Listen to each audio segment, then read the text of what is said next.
Alors, cette deuxième table ronde, on a beaucoup interrogé la question des collections. Il y a évidemment l'autre bout, comme on l'avait dit en introduction, la question de à qui sont destinées ces collections, la question des publics, et comment est-ce qu'aujourd'hui on peut interroger cette autre extrémité de la diversité, avec ce qui a été dit aussi par Éric de Chasset sur est-ce que les publics d'aujourd'hui peuvent se reconnaître dans une institution, dans l'institution du musée. Est-ce que ces musées les représentent? Alors, Rosanne de Clémenti et Frédéric Le Sart, vous allez nous parler d'une expérience liée à la réorganisation du département des arts de l'islam au musée du Louvre.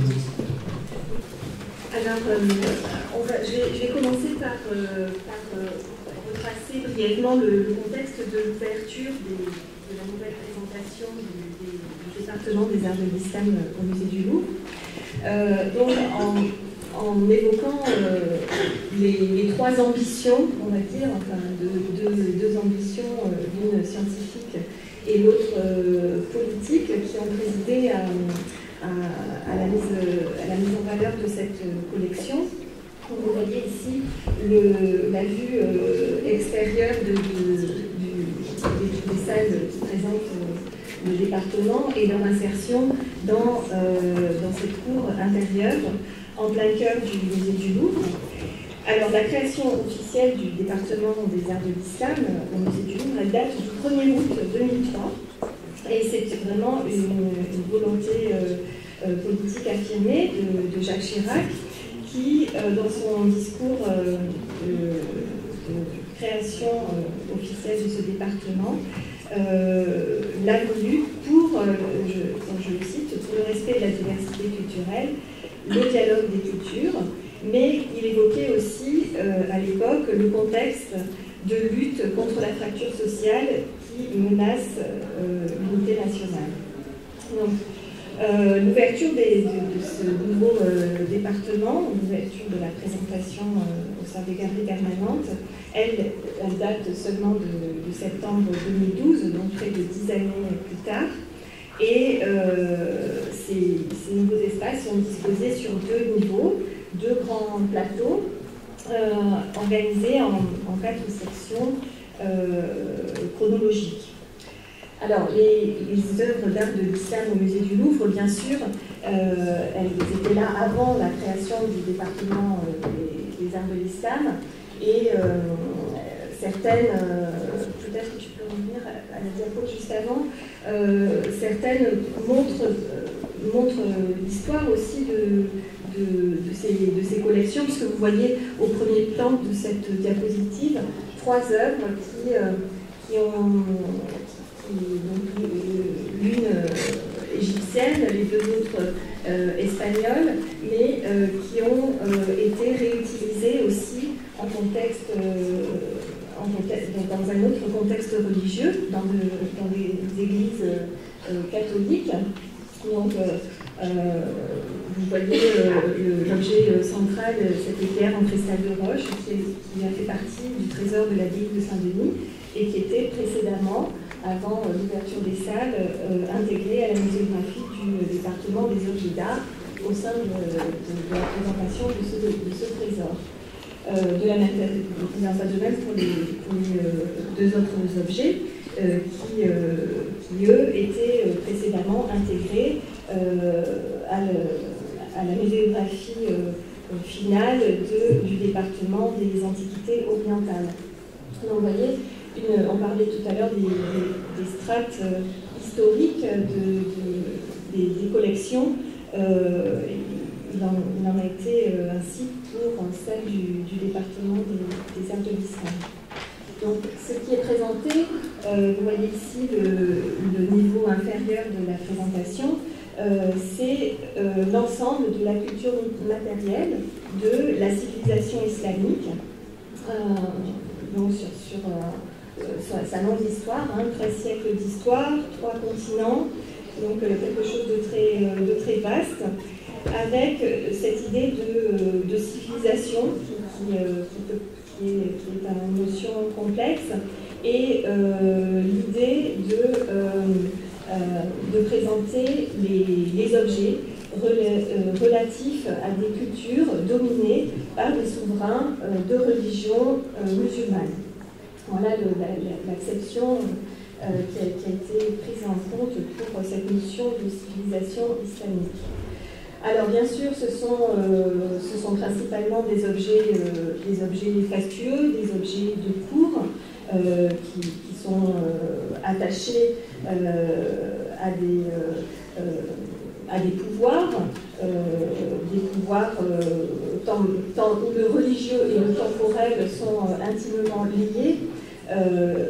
Donc on parle d'art islamique à la fois au sens religieux du terme. Il y a une partie des objets qui est vraiment dédiée au culte de la religion musulmane, mais aussi des objets que l'on peut dire civils, dans la mesure où ils faisaient partie, ils étaient intégrés à des habitations luxueuses en lien avec le pouvoir dominant de chaque foyer culturel. Donc on présente l'ambition scientifique de ce département, c'était de présenter quasiment de façon exhaustive ces différents foyers artistiques dans toute leur richesse et dans toute l'extension de cette civilisation du monde islamique.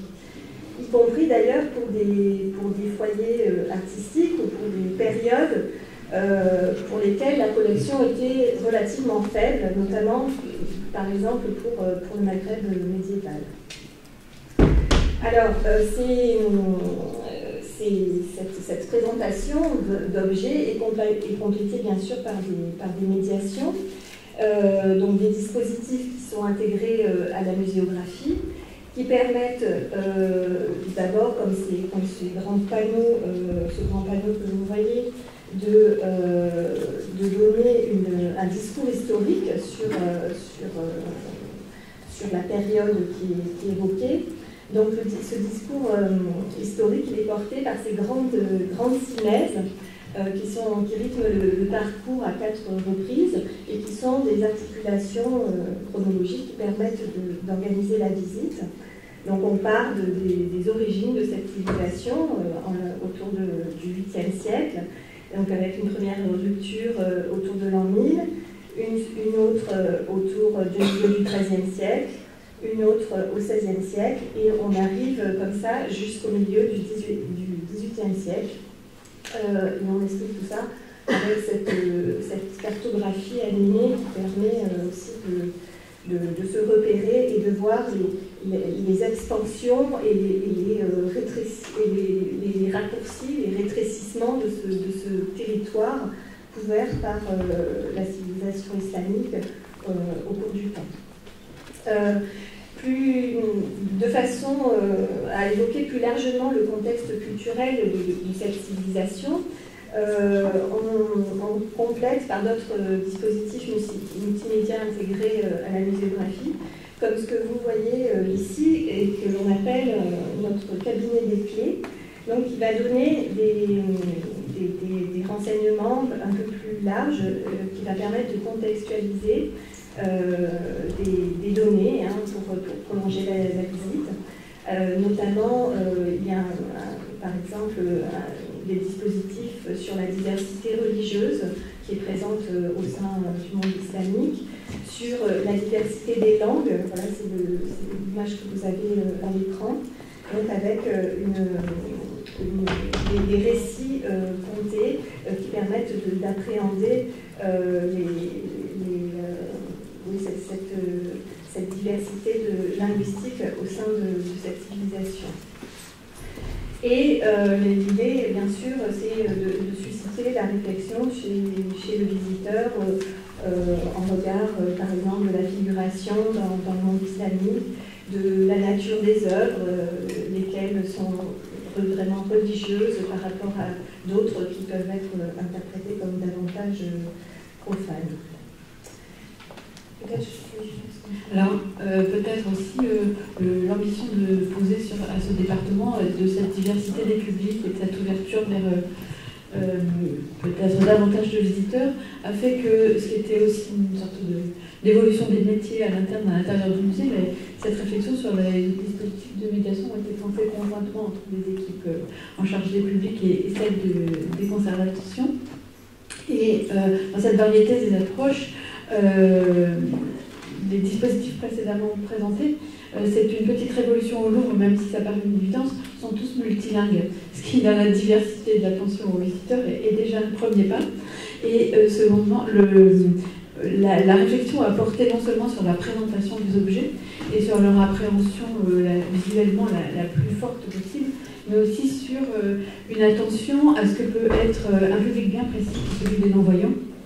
Et donc, sur une expérience déjà développée depuis longtemps au Louvre avec la galerie tactile, sur l'approche tactile des dispositifs. Et donc là, intégré au reste de l'ensemble des dispositifs qui ponctuent le parcours, une dizaine de stations tactiles, alors vous voyez, qui ont été pensées avec toutes les règles que je pense que nombre d'entre vous connaissent bien, de ce que sont les outils pour les malvoyants, mais qui en même temps ont immédiatement été pensées dans une logique plutôt de conception universelle, c'est-à-dire, au fond, un dispositif accessible au plus grand nombre, suffisamment intuitif pour répondre à la fois parfaitement à un public spécifique et en même temps être le point d'entrée différent par cette approche sensible et de la forme et des matériaux, de leur dureté, de leur chaleur, et puis en même temps un fil retenu, celui de la place du décor intégré dans la forme de chacun des objets.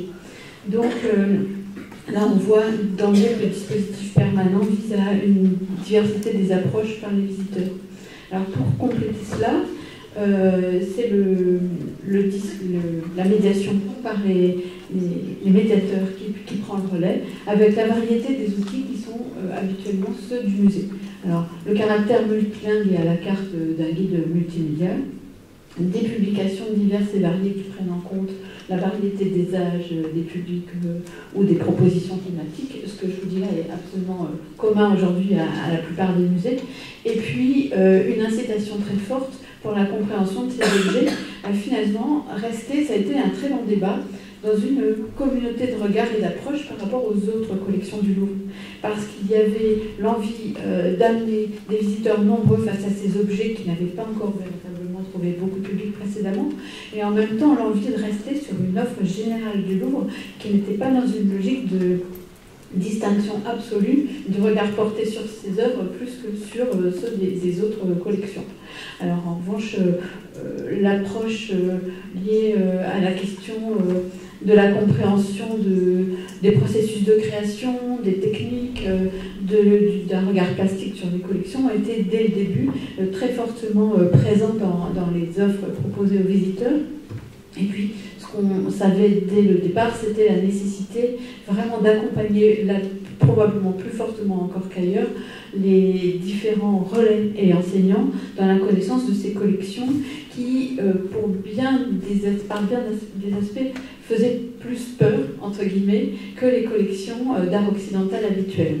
D'une part, il y a dans la formation culturelle générale de la plupart de ces relais et enseignants une lacune qui est que cette civilisation est peu connue et a rarement fait l'objet de leurs études initiales. Ensuite, il y a aussi cette crainte qui s'exprime d'ailleurs toujours très fortement de comment recevoir, gérer les commentaires, les retours dans un département et face à des œuvres qu'ils s'imaginent beaucoup plus souvent d'ailleurs qu'elles ne le sont, des objets religieux, et c'est aussi désormais malheureusement le cas sur l'art chrétien ou d'autres religions, une vraie réserve des familles qui voient d'un œil pas simple la fréquentation des enfants et la médiation par l'enseignant sur ces sujets. Et donc, et par ailleurs, c'est aussi l'appropriation simplement d'un nouvel espace muséographique, d'un lieu très fortement présent par son architecture et sa muséographie, et qu'il nous fallait expliciter. Donc les formations dès l'origine ont porté sur ce qu'on a déjà évoqué, c'est-à-dire comprendre ce que sont ces objets, leur histoire et l'histoire de l'art qui constitue leur récit, mais aussi recontextualiser fortement la connaissance de ces objets, mais aussi comprendre et expliciter le rôle du musée par rapport à ça, et leur donner aussi quelques clés de l'histoire des collections, ce qui un programme de formation initiale déjà assez chargé. Enfin, et ça c'est vraiment une démarche que nous portons sur l'essentiel de nos collections, c'était la force d'approches qui viennent compléter et enrichir le regard des historiens d'art que sont les conférenciers et principaux médiateurs par des projets, des partenariats où d'autres disciplines artistiques, d'autres compétences sont mises en mouvement pour offrir un autre regard sur les collections. Alors évidemment, ça c'est une pratique régulière pour nous. Le travail et le regard sur des artistes contemporains qui réfléchissent et s'approprient les collections. Donc, par exemple, à l'occasion d'une commande qui a été faite à Ouadrad, ce sont des tout petits qui avaient travaillé d'ailleurs dans le cadre du festival d'automne avec nous, avec le 104, autour de toute une création à partir de certains objets, mais aussi des programmes beaucoup plus réguliers où des étudiants de disciplines diverses travaillent toute l'année avec leurs enseignants sur les collections et en font un rendez-vous de médiation très très prisé par un public par ce programme rajeuni au Louvre. Et donc, depuis des années maintenant, le département des arts d'islam est particulièrement prisé, alors qu'il est beaucoup moins dans l'étude historique des collections par ces jeunes qui, dans le cadre de formation en multimédia, en littérature, mais aussi en médecine ou à l'école vétérinaire, viennent proposer aux visiteurs un regard complémentaire de celui qu'apportent les étudiants en histoire de l'art ou les élèves de l'école du Louvre.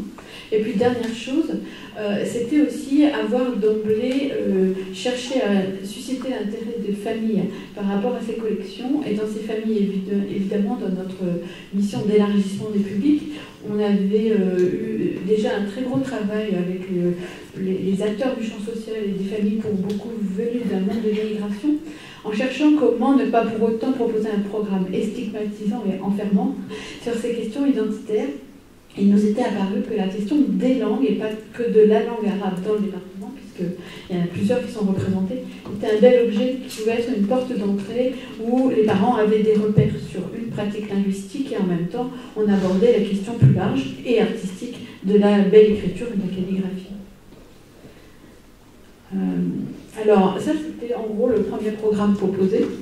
Néanmoins, avant même l'ouverture du département, et ça je pense que c'est aussi très très lié à la nature de la commande présidentielle, hein, et cet enjeu face à la fracture sociale, comme après l'ouverture, des études ont été menées et conduites par le service des études du musée, qui nous ont fait mesurer un certain nombre d'éléments d'alerte ou d'interrogation face à ces collections, et en particulier l'étude réalisée après la visite a tout de même mis en avant un certain nombre de difficultés de réception de la présentation de ces collections.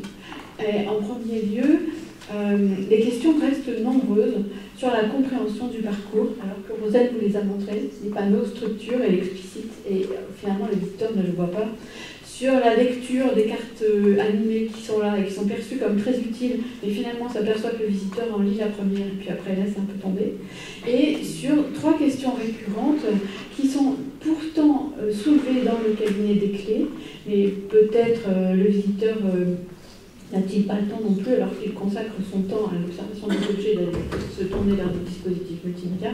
La question très clairement d'une recherche d'une culture maghrébine, Roselle l'a explicité, très peu représentée dans les collections. La question qui naît immédiatement du terme art d'islam ou de l'islam, est-ce un département religieux qui parle de la religion islamique et pourquoi ne nous explique-t-on pas les 5 piliers de l'islam comme on le voit dans les programmes scolaires, etc. Et la dernière qui était la question... que j'ai perdu, je vais retrouver. Donc, face à ces interrogations, on voit que les visiteurs sont finalement marqués par la scénographie et l'émerveillement face aux objets et continuent à exprimer diverses formes d'incompréhension. Et si je m'arrête juste quelques minutes sur 2 types de publics très très différents, il y a vraiment un public averti, mais qui finalement est déjà en demande à l'adresse du musée d'un lieu d'animation, d'un débat pour comprendre la société d'aujourd'hui et qui, voilà c'est ma dernière question, a du mal à comprendre que la collection et les présentations s'arrêtent au XIXe siècle et n'aident pas autant qu'ils le souhaiteraient à faire le pont vers un univers contemporain. Et c'est ça aussi le dernier aspect, c'est où en est-on de cette histoire de l'interdiction de la figuration humaine face aux représentations. Et donc, premier sujet, finalement, le musée doit-il et peut-il, plus qu'il ne le fait aujourd'hui, nous aider à comprendre le monde d'aujourd'hui? Et la deuxième question, à l'opposé, était vraiment celle portée par les acteurs du champ social qui avaient bien du mal, alors que la présence du monde iranien et de contrées plus orientales sont très présentes, à trouver, alors que c'était un petit peu la promesse qui leur était faite, le lieu d'une valorisation et d'une réflexion partagée avec des publics venant de l'univers maghrébin. Alors, ce sont deux grandes portes ouvertes pour lesquelles on est loin d'avoir depuis trouvé des réponses absolues. Ce qui est sûr, c'est qu'on a, à l'analyse de ces études, infléchi sur quelques axes de la programmation proposée. La première, c'est vraiment, sans jouer une logique absolue de la demande par rapport à l'offre et d'une réponse que le musée n'est pas toujours du tout capable de porter face à la diversité des questions, une plus grande attention à ces interrogations et ces incompréhensions du public. Pour exemple, de façon très traditionnelle, à cette saison, l'auditorium va initier un cycle de conférences d'initiation aux arts de l'islam, et toujours dans cette volonté de retenir l'intérêt des visiteurs moins familiers des collections qu'elles le sont aujourd'hui, commencer par la question de la peinture dans ces arts, puisque là, on retrouvera peut-être un type de public déjà désireux d'entendre ces questions au musée du Louvre. La deuxième, c'est aussi de renforcer, et là, véritablement, avec les acteurs du champ social et des enseignants, un travail, mais finalement plus assumé sur ce qui est l'objet des conflits avec les élèves, avec les familles, et de travailler en partenariat avec différents universitaires ou avec l'Institut européen des sciences et des religions sur cette question véritablement de la réflexion sur le fait religieux et les outils qui nous marquent au sein du musée. On a d'ailleurs dans ce cadre un partenariat de longue date avec le musée d'art et d'histoire du judaïsme ou avec l'Institut du monde arabe. Et puis enfin, c'est vraiment de continuer à croiser les regards et à apporter, à inviter des voix nouvelles portées sur les collections. Par exemple, un petit programme qu'on mène dans les différents départements du musée qu'on appelle l'école du regard, et où cette année, Yannick Klims, donc la directrice du département, fera un dialogue avec Plantu sur la question des images, des formes et des représentations portées dans le département, mais aussi, vous l'imaginez, tout ce qu'on peut avoir derrière cette question de la place du dessin et face au monde contemporain et à cette question de l'islam aujourd'hui. Et puis alors pour finir, pour attirer et susciter l'intérêt de publics plus nombreux dans les collections et en particulier face à ces œuvres-là, de plus en plus ce que nous développons, c'est un travail hors les murs, en amont, non pas afin de substituer un programme extérieur qui se remplacerait la venue au musée, mais en préparation de cela. Et alors, face à cette question, ce que nous faisons, c'est autant dans des dispositifs d'artothèque à partir de reproduction, à l'hôpital, dans des internats, de mise en place de jeux avec les centres de loisirs avant la venue au musée ou d'un travail très très régulier avec les prisons ou certaines collectivités territoriales. Nous introduisons dans ces travaux des objets des arts de l'islam et nous en soulevons les questions, mais aujourd'hui on est restant toujours absolument attentif à ne pas avoir les quartiers qui bénéficieraient de la présentation de cette collection plus qu'une autre, sachant que c'est vraiment une appréhension globale du musée qu'on cherche à transmettre et pas exclusivement celle sur cette seule civilisation. Frédéric vous a dressé un état des lieux des projets en cours au niveau de la médiation des arts de l'islam au Louvre. Je vais vous parler maintenant du projet qui est en cours au sein du département, donc au niveau de la recherche sur les collections. L'idée est actuellement de développer un réseau des collections d'art islamique en France. en se basant sur la documentation qui était là au département et était un petit peu en déshérence dans la documentation du département des arts de l'islam. Donc j'ai dépouillé pendant plusieurs années cette documentation avec l'aide de stagiaires et ça a permis de dresser une cartographie des collections publiques françaises où l'art islamique était présent d'une façon ou d'une autre par parfois un seul objet ou une collection plus ou moins vaste d'objets. Donc vous voyez à l'écran cette cartographie de l'existant de notre documentation au département. Bien sûr, c'est un travail en cours, hein, donc on découvre tous les jours de nouvelles collections et ont été recensés les musées, mais aussi des édifices religieux, un château, des bibliothèques où des collections islamiques sont présentes. Et cette analyse finalement de cette documentation, de ces fiches d'objets par musée, a mis en évidence trois sources fondamentales pour la formation de l'art islamique sur le territoire national, qui ont été les trésors d'église, les découvertes archéologiques sur le territoire. Hein.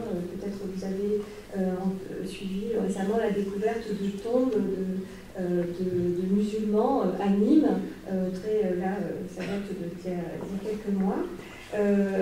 Et puis, donc, il nous interroge hein, sur la présence de carrés islamiques en France déjà dès l'époque médiévale. Et troisième source de constitution des collections islamiques en France, bien sûr, les collections du musée à travers les collectionneurs, les orientalistes qui ont constitué ces premiers sources. Et c'est autour de ces trois thématiques, ces trois ressources, qu'on a organisé le 12 septembre dernier un colloque à l'auditorium du musée du Louvre, qui a été la journée inaugurale de ce réseau que l'on essaye de mettre en place. Et l'idée de ce réseau, c'est que le musée du Louvre joue son rôle de grand département patrimonial pour partager l'expertise sur ces objets,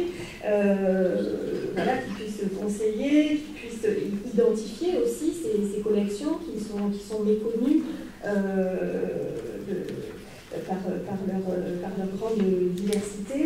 Et que ces collections puissent être valorisées au sein des musées et d'autres établissements en France. Mais l'idée, c'est aussi de partager une réflexion sur plus globale sur ce que c'est que l'art islamique, quel est finalement le périmètre de cette discipline.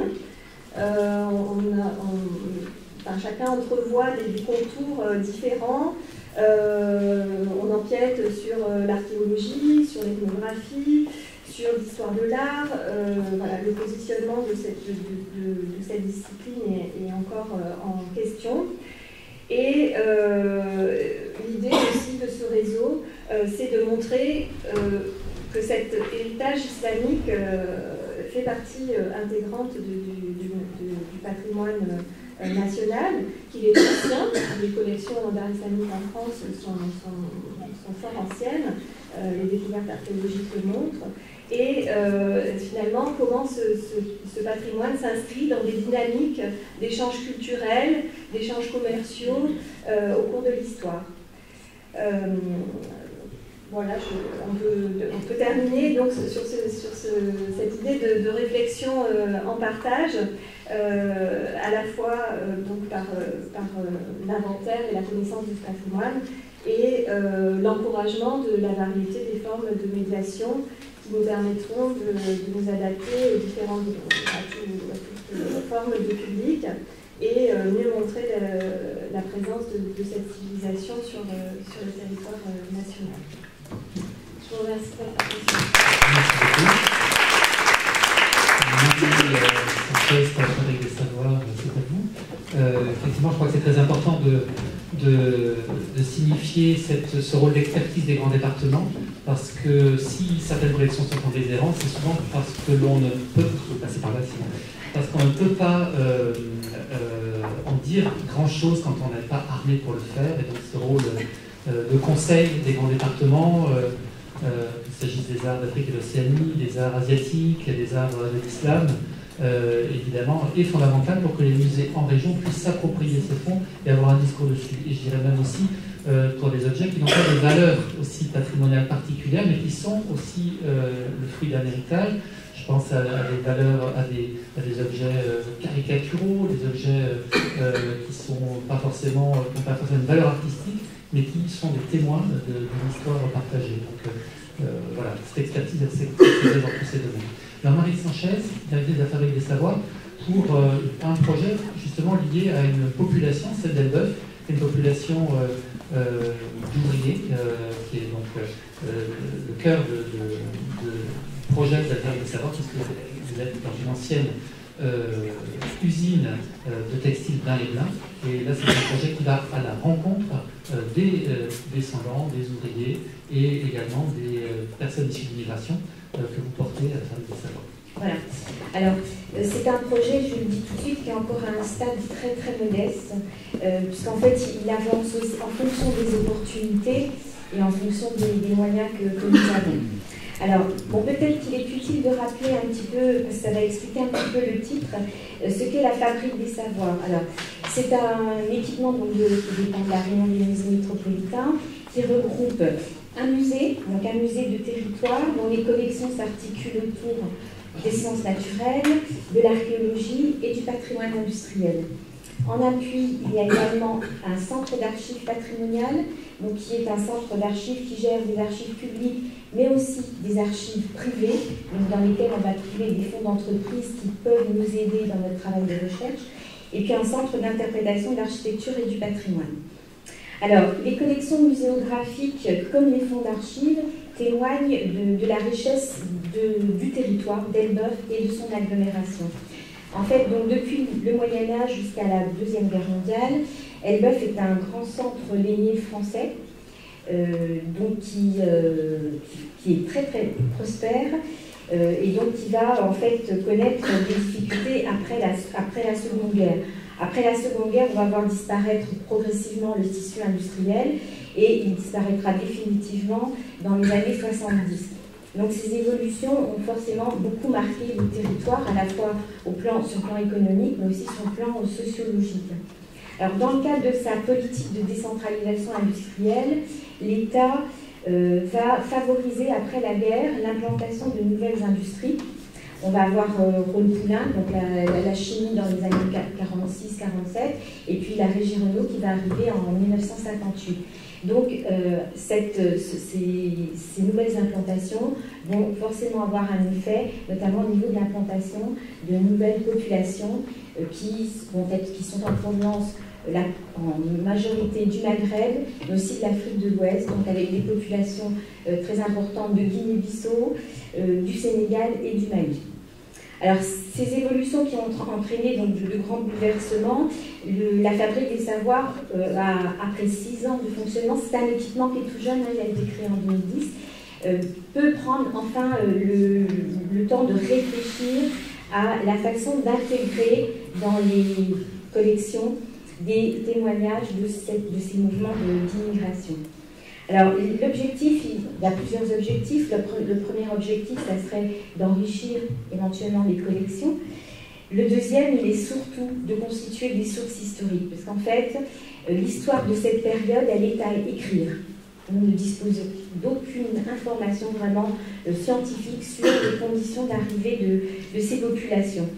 Et puis, parce qu'en fait, parler des conditions de leur arrivée, de leur installation, c'est donner à ces populations la place qui est la leur dans l'histoire du territoire, ce qui nous paraît important. dans l'histoire du territoire et de la communauté de ses habitants.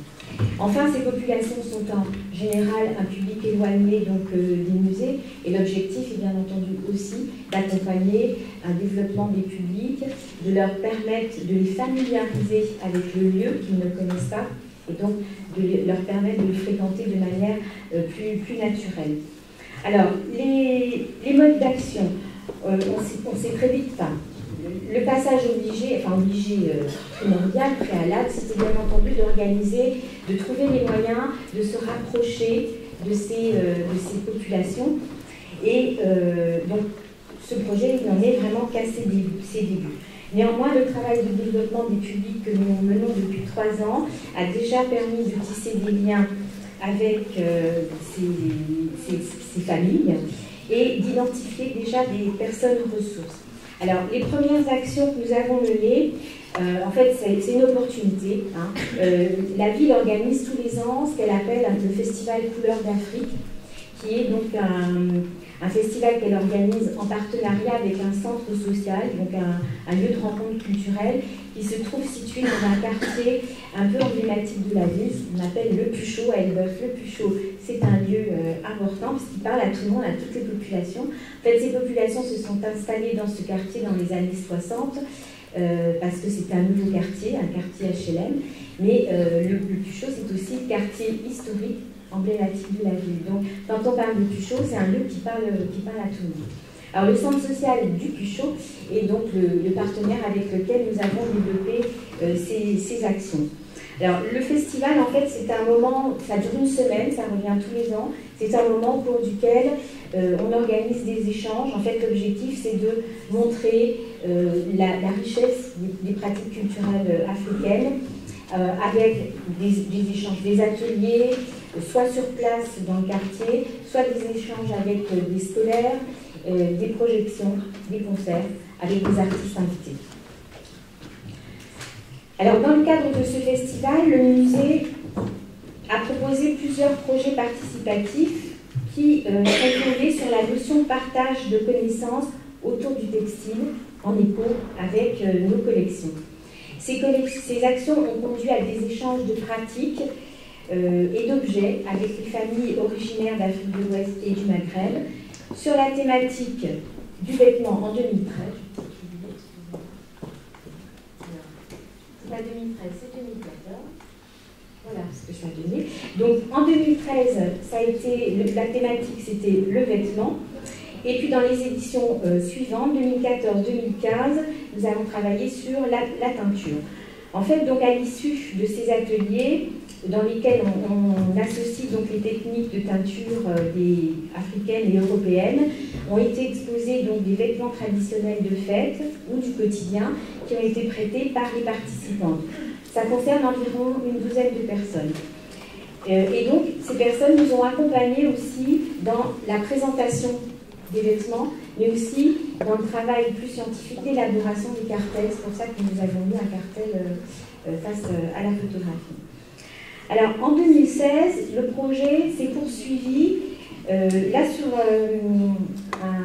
en lien en fait avec une exposition, l'exposition du studio photo Edwin. Alors, Edwin à Elbeuf, c'est un photographe qui a pris en photo environ 3 générations d'Elbeviens, d'Elbeviens de souche ou non. Du coup, on a des générations qui sont arrivées, des familles africaines qui sont arrivées dans les années 60-70, qui sont représentées dans ces photographies.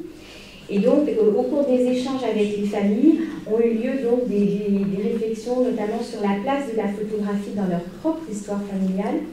Et puis, c'est aussi des moments où on a pu recueillir des détails sur les conditions de leur arrivée. En fait, et enfin, les portraits. Voilà. Au cours des ateliers, on a mené donc également des ateliers de photographie. Et au cours de ces ateliers, on a pu réaliser toute une série de portraits de certaines de ces familles. Alors là, on a une dame, mais il y a des hommes qui étaient présents, et donc qui ont été présentés dans le cadre des Journées du patrimoine 2016. Alors en fait, ces portraits constituent la première phase, la première étape de notre travail de collecte. Alors, les perspectives, elles sont voilà, on en a beaucoup. Bon, l'expérience qu'on a acquise au cours de ces ateliers, elle est certes modeste, mais elle va nous permettre notamment d'orienter notre action dans le futur en évitant certains écueils qu'on a déjà pu identifier. Déjà, la nécessité absolue d'élargir nos partenariats. Jusqu'à maintenant, on était sur quelques associations et on s'aperçoit donc qu'il faut vraiment ouvrir le champ des partenaires afin de les diversifier.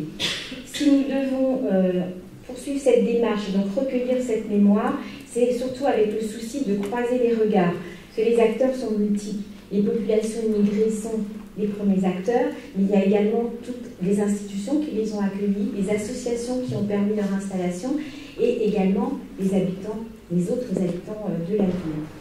Alors, notre objectif maintenant, assez rapidement, va être de pouvoir constituer un groupe de personnes ressources, c'est-à-dire des personnes qui vont accepter, on en a déjà quelques-unes, de collaborer au recueil de témoignages. Tout en menant un travail sur la méthodologie, puisqu'on sait que recueillir le témoignage, ça relève quand même, il y a un travail en amont qui est assez important. Et puis aussi, en même temps, travailler à faire un travail de recherche. Et donc, également, par rapport à, en même temps que cette méthodologie, il y a aussi un gros travail de recherche qui est engagé notamment au niveau des sources locales, puisque je vous parlais tout à l'heure des fonds d'archives d'entreprise, dans lesquels on conserve énormément de documents sur les conditions d'arrivée de ces populations qui ne sont arrivées pas forcément pour la région Renault, mais déjà pour le textile. Voilà, c'est une autre histoire. Voilà, bah écoutez... Merci.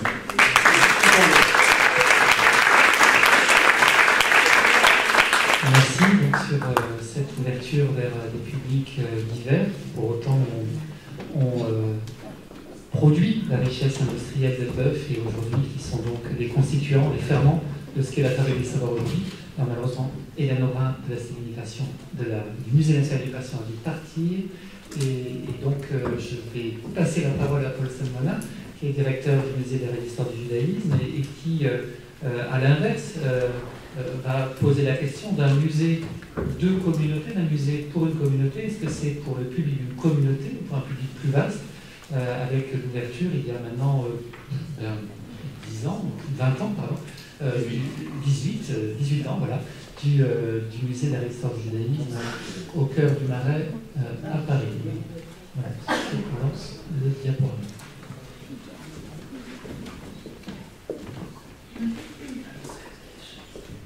Je suis pas sûr d'arriver à me tenir aux 10 minutes requises. Non. Je vais essayer. Vous connaissez la rue aux Juifs à Rouen. Si je commence par cette photo prise aujourd'hui à 2h de l'après-midi, c'est parce que vous voyez là, donc, dans la rue aux Juifs, le palais de justice, 4 panneaux qui concernent la rénovation du palais de justice, et ces panneaux sont tout à fait emblématiques de l'amnésie qui caractérise la France quant à l'histoire de ces communautés juives qui ont vécu de l'Antiquité jusque, en tout cas pour ce qui est du domaine royal, jusqu'en 1394, date de la dernière des grandes expulsions. Il y a 1182, 1306 et 1394. Je ne reviens pas sur les rois sympathiques qui en ont été les auteurs. Je vais mettre mon chronomètre. Comme ça, je vais essayer de le dire. Et donc, vous avez là 3 panneaux tout à fait intéressants, mais dont aucun ne dit que sous le sol de ce bâtiment se trouve... Je ne me repère pas avec vos cacharis. Se trouve... non, je vais aller trop vite.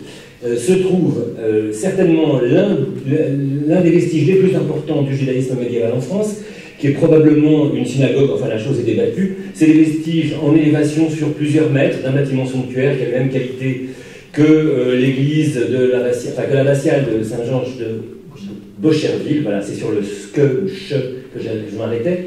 Et donc on a affaire à un bâtiment sanctuaire en plein cœur de Rouen, dans lequel on a retrouvé l'inscription hébraïque. Donc pourquoi j'en parle? C'est parce que effectivement c'est une tâche aveugle dans l'historiographie, c'est une amnésie à peu près complète dans la mémoire nationale, dans le récit national, je ne parle même pas du roman national, et c'est pour partie ce qui a justifié en 1998 l'ouverture dans ce très bel hôtel particulier du Marais, l'hôtel de Saint-Aignan, hôtel construit au milieu du XVIIe siècle par Pierre Lemuec, un des grands architectes français du premier classicisme français au XVIIe siècle, hôtel mis à la disposition par la ville de Paris, et projet hybride de musée national et de musée municipal parisien, pourrait-on dire, pour abriter ce qui existait alors de collections concernant le judaïsme, et collections qui n'étaient plus montrées depuis la Seconde Guerre mondiale. Oui, hormis, malgré tout, j'ai malheureusement pas la carte, la très belle carte de nos collègues du département des arts de l'islam du musée du Louvre. D'ailleurs, elle est assez inutile parce que si on devait résumer ce que sont ces collections juives, entre guillemets, dans les musées français, il y en a 3.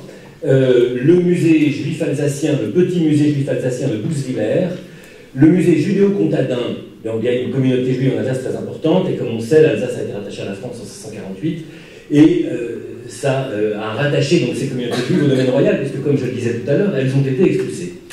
2 minutes, c'est fatidique.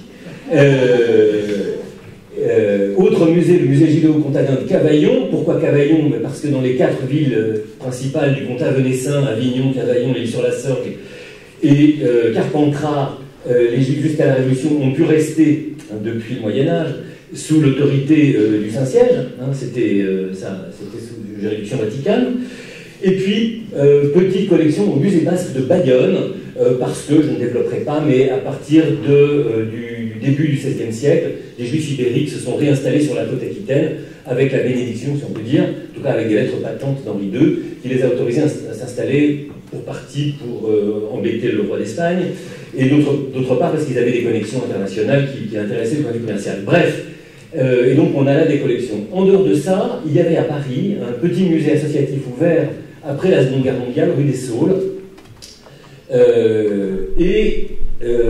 ouvert par des survivants, qui collectionnait principalement des peintres de l'école de Paris, et qui avait récupéré en 1948 ou 1949, pardon de l'imprécision, des œuvres spoliées restituées par le Jewish Successor Restitution Organization, qui est une organisation internationale, principalement américaine, qui a rendu en Israël, aux États-Unis, à un certain nombre de communautés, du mobilier liturgique principalement, évidemment spolié, volé, accaparé par les nazis, et il s'agit de mobilier, donc c'est impossible de retrouver les propriétaires, si tant est qu'ils aient survécu, donc ça a été redistribué, et le musée de la rue des Saules en a récupéré une partie. Alors, si je parle d'amnésie, d'oubli, etc., c'est aussi parce qu'existait au musée de Cluny une collection très importante de 70 stèles médiévales, dont vous avez un florilège là, présenté dans une muséographie qui évoque d'ailleurs plutôt le cimetière juif de Prague que ce qu'étaient les cimetières juifs médiévaux en France. Très ordonnés, extrêmement rigoureux, avec une orientation vers l'Est, et aucun recoupement des tombes pour un certain nombre de raisons religieuses sur lesquelles j'ai évidemment pas le temps de m'étendre. Ici, c'est pas le sujet. Oui, alors j'aurais dû dire d'entrée de jeu que je commence quand même par les aspects patrimoniaux, parce que sinon on ne comprend rien au sujet. Donc ça, c'est un ensemble de stèles qui vient de la rue Pierre-Sarrazin à Paris, qui ont été trouvées lors de la construction de l'immeuble Hachette, de la librairie Hachette, au XIXe siècle, en 1849, donné par Hachette au musée de Cluny, et qui là aussi n'était plus présenté depuis la Seconde Guerre mondiale. Et puis toute une collection tout à fait extraordinaire, collectée par l'arrière-grand-père du grand anthropologue Claude Lévi-Strauss, dont on parlait tout à l'heure à propos du musée des Quai-Branly, qui était un compositeur, chef d'orchestre, entrepreneur de spectacle, une espèce de Jean-Michel Jarre du XIXe siècle, très riche, qui a, grâce à son activité musicale, je précise, et qui a été l'un des premiers grands collectionneurs de ce qu'on va appeler l'art juif. C'est une notion sur laquelle on est très précautionneux, nous, au musée, enfin je l'emploie par commodité là. Et donc cette collection était au musée de Cluny, avait été, à la mort de Strauss, avait été rachetée par la baronne Nathaniel de Rothschild, donnée au musée de Cluny, mais n'était plus présentée là aussi depuis la Seconde Guerre mondiale, pour des raisons muséographiques, il n'y a aucune raison idéologique là derrière. Mais le résultat, c'est qu'on avait affaire à une amnésie, puisque, en l'occurrence, ces communautés de l'Antiquité au Moyen-Âge, puis les communautés dont je parlais tout à l'heure, qui vivaient aux marges du royaume, puis les communautés qui vont se constituer à partir de 1791, de l'émancipation par la Constituante, n'étaient représentées sous aucune forme. Qu'on parle d'art ou de culture matérielle, à la limite, peu importe, n'étaient représentées dans aucun musée national, et hormis donc les 3 musées que j'évoquais tout à l'heure. Donc, dans les années 80, à l'instar de ce qui se faisait dans les autres musées européens du judaïsme, Amsterdam, Berlin, Londres, New York, Vienne, Venise, etc., s'est ébauché le projet d'un musée que Laurence Sigal, ma prédécesseur, a pu ouvrir en 1998. Vous avez là un exemple de ces très belles stèles. On voit le caractère somptuaire de la calligraphie. Elles sont très précieuses parce qu'elles sont les rescapés, si j'ose dire, de la spoliation des cimetières juifs médiévaux après 1306 et 1394, dont toutes les stèles ont été vendues à Lancan pour faire des pierres de construction. Hein, c'était évidemment des pierres taillées, très utiles en construction, puisqu'il n'y avait plus de juifs, il n'y avait plus besoin d'entretenir les cimetières. Et puis, une des raisons des expulsions, c'était de s'approprier les biens de ces communautés, par la couronne. Donc il est très rare qu'on en retrouve. Je ne reviens pas sur les raisons du fait qu'on ait retrouvé celle de la Roquette Sarrazin. Toujours est-il que c'est l'un des noyaux de la collection avec la collection Strauss. Je ne vais pas vous montrer la collection puisque ce n'était pas le sujet. Juste un mot pour dire que c'est une collection tout à fait extraordinaire, à peu près unique en son genre au monde avec celle du Jewish Museum de New York, en ce sens qu'elle ne concerne pas que les Juifs de France, avant la Révolution, on va dire, mais elle concerne toutes les communautés qui ont fini par échouer sur le territoire national, espèce de Finistère de l'Europe, on sait ça déjà depuis le Paléolithique, et où on a des communautés qui viennent d'un peu partout, d'Europe centrale et orientale, du Maghreb, du Levant, des Saloniciens, des Smyrnotes, des Corfiotes, comme Albert Cohen, etc. Donc c'est une collection qui, d'un point de vue géographique, est extrêmement étendue, et nous continuons évidemment à l'étendre, et qui aussi, d'un point de vue chronologique, est très étendue, puisqu'elle va de l'Antiquité. Une petite lampe romaine avec un décor de chandelier à 7 branches. C'est très modeste, mais c'est le départ chronologique, 4e siècle, jusqu'à l'art contemporain. Donc là, vous avez un exemple d'acquisition récente, qui est une ketouba, c'est-à-dire un contrat de mariage. Elles sont parfois enluminées, pas toujours, mais celle-là, moi, je trouve est très belle du point de vue graphique, et on dirait d'ailleurs une stèle, et par ailleurs, elle est intéressante du point de vue documentaire, parce que c'est un contrat de mariage ni-moi, d'Abraham Lisbonne et de la fille de Jacob Moïse, 1837. Donc, elle nous permet de continuer à documenter ces communautés françaises qui sont assez mal documentées dans nos collections. Parce que Strauss a acheté dans toute l'Europe, mais il a très peu acheté en France. Et donc, ils vont de cette lampe romaine jusqu'à l'art contemporain, avec un certain nombre d'œuvres emblématiques le plus possible. Et là, vous avez une œuvre de Sophie Calle qui s'intitule « L'Hérouve de Jérusalem ». Je n'ai pas le temps de vous expliquer ce que c'est qu'un hérouve, mais c'est une limite dans un territoire extrêmement important pour le respect du Shabbat, si tant est qu'on respecte scrupuleusement le Shabbat. Et c'est une des rares œuvres non narcissiques de Sophie Calle. J'ai le plus grand respect pour l'œuvre de Sophie Calle, mais c'est une œuvre très auto-centrée. Voilà. C'est pas le cas là, et c'est une œuvre absolument magnifique. Donc, Laurence Sigal, pendant une dizaine d'années, a cherché à compléter la collection pour l'élargir au domaine que j'ai dit. Et nous continuons, bien évidemment, notamment à essayer de documenter le domaine français, comme dans le cas de cette ketouba que je vous montrais. Si parmi vous, vous avez des contrats de mariage qui viennent de vos parents, grands-parents, arrière-grands-parents, arrière-arrière-grands-parents, naturellement, ils nous intéressent, ils sont dans de bien meilleures mains, et bien mieux conservés au musée d'art et transjudaïsme que dans vos armoires. Je m'arrête juste un instant sur ce rabbin au citron que Jean-Hubert Martin, j'ai choisi à cause de vous, Jean-Hubert. Jean-Hubert Martin connaît certainement très bien parce qu'il est à Düsseldorf, à la Kunstsammlung de Rhénanie-Westphalie, et qui est une œuvre à laquelle probablement on ne comprend rien. Bizarre, hein, ce type qui tient un citron dans la main.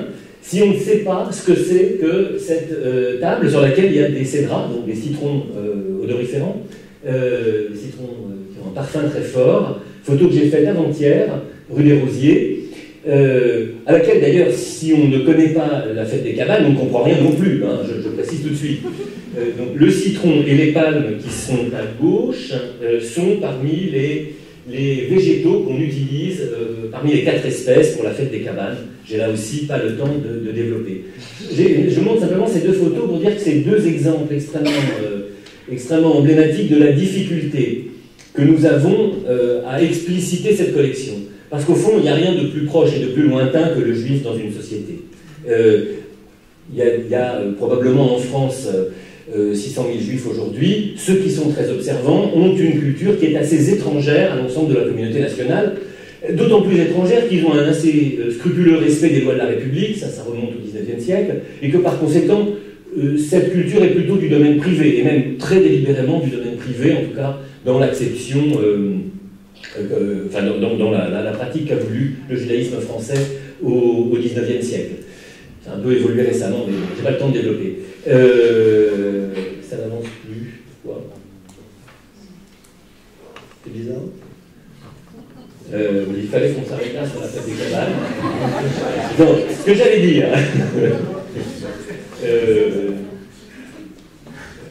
Ça y est, je crois que j'ai compris. Voilà.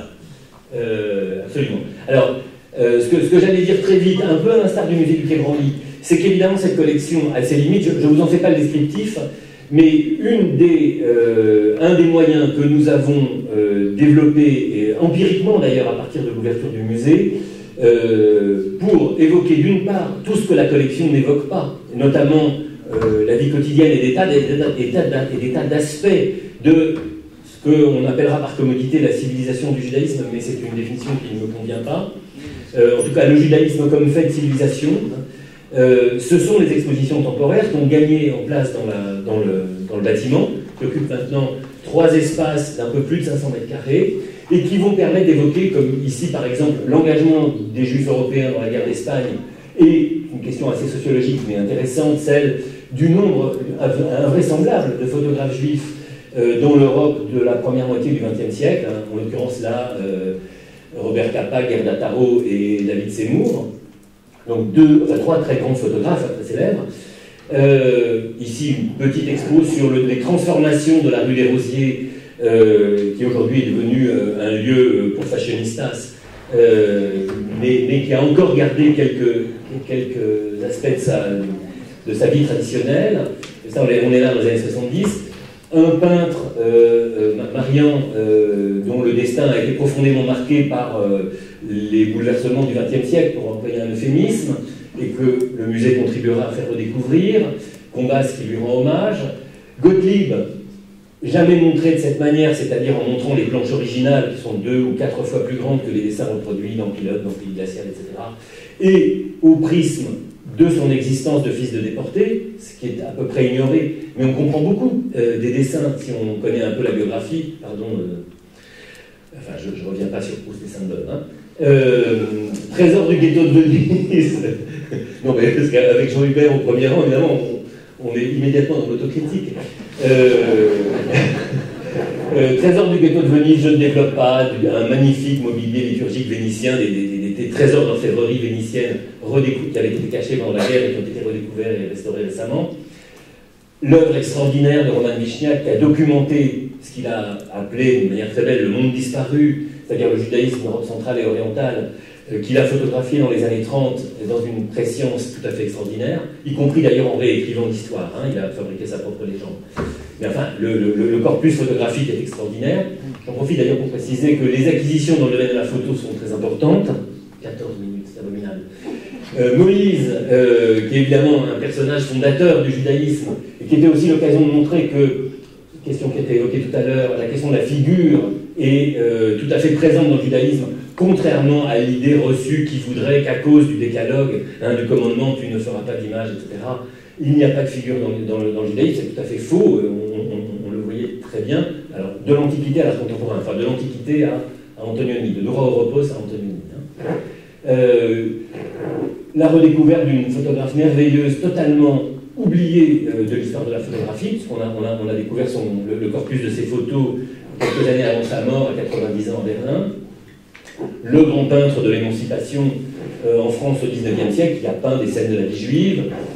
L'œuvre peinte, replacée dans son contexte, d'Arnold Schoenberg, donc du grand compositeur viennois, du grand dynamiteur de la musique tonale. Donc l'exposition a lieu actuellement. Vous avez là la couverture du programme semestriel du musée. Un ensemble de dessins magnifiques de Luz, l'un des rescapés, si j'ose dire, de Charlie Hebdo, qui a illustré aux frères humains d'Albert Cohen, ou une exposition sur les golems, qui va montrer aux enfants qui connaissent la figure du golem et de Sandman, par exemple, comment on a affaire à une légende juive médiévale qui a des avatars, y compris jusque dans la bande dessinée et le cinéma hollywoodien. Évidemment, et donc, toutes ces expositions, pourquoi? Parce que c'est évidemment la manière d'attirer dans ce musée, qui n'est pas un musée communautaire, qui n'est pas un musée confessionnel, un public élargi, en soulignant les croisements entre le judaïsme ou les communautés juives et les communautés et les sociétés d'accueil. Alors c'est deux termes qui mériteraient d'être critiqués, mais j'ai évidemment pas le temps là. Donc d'un public très élargi qui va venir au musée parce qu'il s'intéresse à des sujets extrêmement divers et pour qui ça peut être une entrée vers l'ensemble des faits de civilisation qu'on lui présente par ailleurs dans le parcours permanent.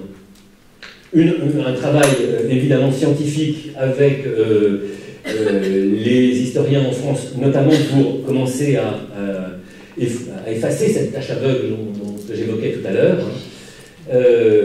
Une politique très importante de programmation auditorium. Je pense que l'auditorium du Mage est certainement l'un des plus actifs après le Louvre, le Centre Pompidou, le musée d'Orsay, le Quai Branly et l'Institut du monde arabe. Une centaine de séances par an.